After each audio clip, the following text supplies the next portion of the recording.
lot of work on different social media platforms, including Twitter, TikTok, Instagram, and not Facebook, that's it, Twitter. And these are two cartoons that came out of it, where we really talk about, okay, what happens if you put yourself out there and then you receive backlash, you receive tweets back.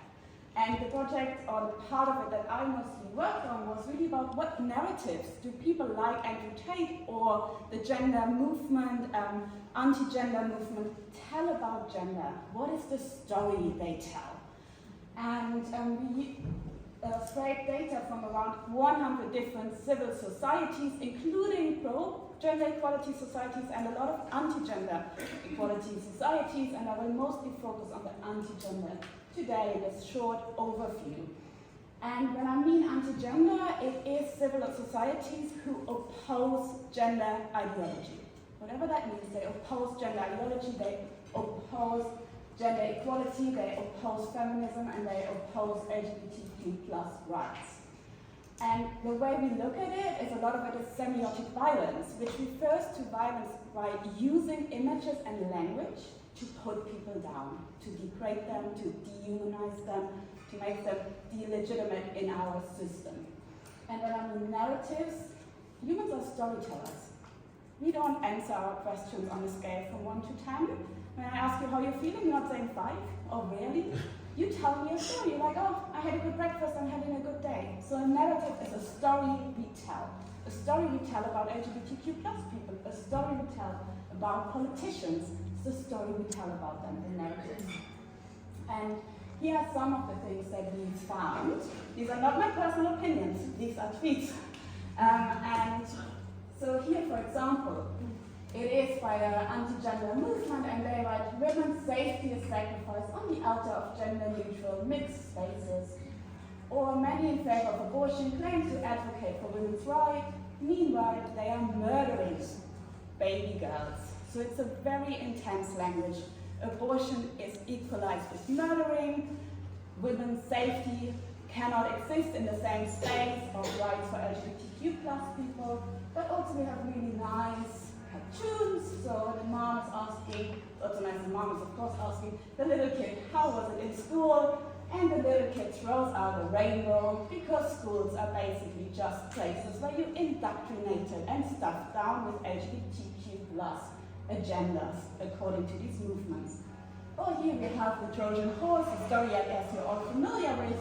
And these, this is from Citizen Go, they are claiming, oh, we call it LGBTQ+ rights or gender ideology, but what we actually mean is bringing in pedophilia into society. So it's not about gender equality. No, actually, you're bringing in pedophilia. These are the narratives they talk about when they talk about gender. They are very down-putting and very degrading, and they are posted every day. And we look at different, actors. We see a lot of different terms that emerge, but overall, across all of them, we see the same narrative. It is safety, and we have heard before that this is not a new narrative. It's been around for a lot of time, safety of women, safety of children.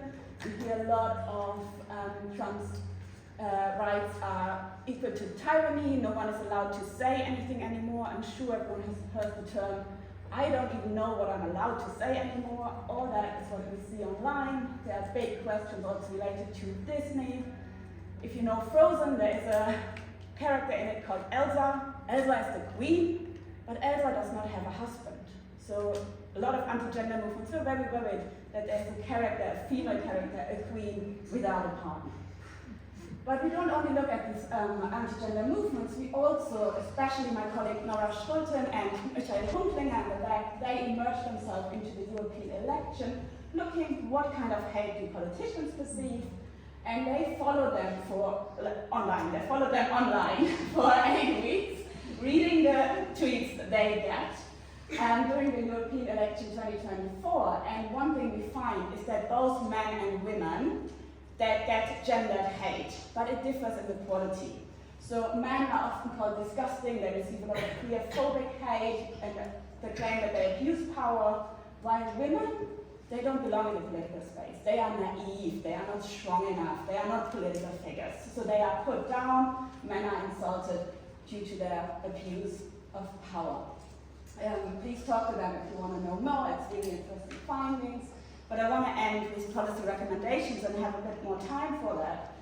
This is also part of our cartoon where we talk about what can politicians and bystanders do, because we are all bystanders on the online sphere. We can flag content, we can post something else, we can put out a different narrative. And one thing that we in our work find really important is to understand hate speech is not a specific term. It is not about calling someone a certain term or name. It is the story you tell. If you constantly tell a story that people who are trans are a threat to children, then this is a negative stigmatization. And according to the EU, that is a part of hate speech.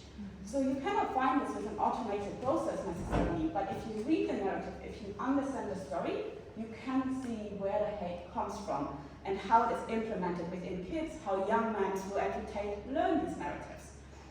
So we really advocate for understanding hate in a broader context, to think about where we can use automated detection and where we need to conceptualize it.